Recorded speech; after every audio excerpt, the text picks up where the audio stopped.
மீனாவும் ராஜுவும் பேசிக்கிட்டு இருக்காங்க. ராஜிக்கிட்ட மீனா சொல்கிறாங்க, இப்போ இருந்தே நீ ட்ரை பண்ணிங்கன்னா கண்டிப்பாக கவர்மெண்ட் வேலை கிடைக்கும் ராஜி அப்படின்னதும், சரி இப்போ வந்து ட்ரை பண்ணலாம் வாங்க, கோச்சிங் கிளாஸ் எங்கேயாவது இருக்கான்னு கேட்டு வரலாங்க போது கோமதி சொல்கிறாங்க, மாமா கிட்ட ஒரு வார்த்தை சொல்லுங்கடி அப்படின்னதும், எல்லாம் முடிவெடுத்து பார்த்துட்டு வந்ததுக்கப்புறம் சொல்லிக்கலாங்க அத்தை அப்படின்னதும், சரிடி என்னமோ திட்டு வாங்காமல் இருந்தால் சரி அப்படின்னு சொல்லவும், சரி பார்த்து போயிட்டு வாங்கன்னு சொல்லும்போது டக்குன்னு வந்து தங்கமயில் வந்துடுவாங்க. உடனே மீனா சொல்லுவாங்க, சோழி முடிஞ்சு இவங்களுக்கு தெரிஞ்சாலே எல்லாருக்கும் தெரிஞ்ச மாதிரி தான், இனிமேல் போகிறதுக்குள்ளே மாமா நம்மளே சொல்லிட்டு போயிடணும் அப்படின்னு மீனா வந்து ராஜிக்கிட்ட சொல்லுவாங்க.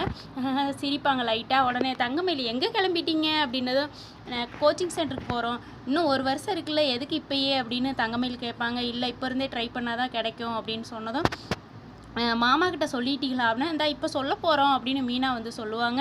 மாமா கிட்ட போய், மாமா நான் இந்த வருஷத்தோட படிப்பு முடியுது, வேலை கிடைச்சா எனக்கு ரொம்ப சந்தோஷம்னு ராஜி சொல்லுவாங்க. மாமா சொல்லுவார், சரி போயிட்டு வாமா கோச்சிங் சென்டர் தானே சொன்னதும் ராஜிக்கு அவ்வளோ சந்தோஷம். அது மட்டும் இல்லை, தங்கமயிலும் அவனும் போயிட்டுருக்குறாங்களா, ஹனிமூன் போகிறேங்கிறாங்களா, 3 பேருமே சேர்ந்து போகட்டும்னு சொன்னதும் தங்கமயில் வீட்டுக்காருக்கே ரொம்ப சந்தோஷம். இப்படி தாங்க ப்ரமோ போட்டிருக்கிறாங்க.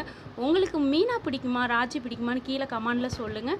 இது வரைக்கும் நம்மளுக்கு ஆதரவு கொடுத்த அனைத்து உள்ள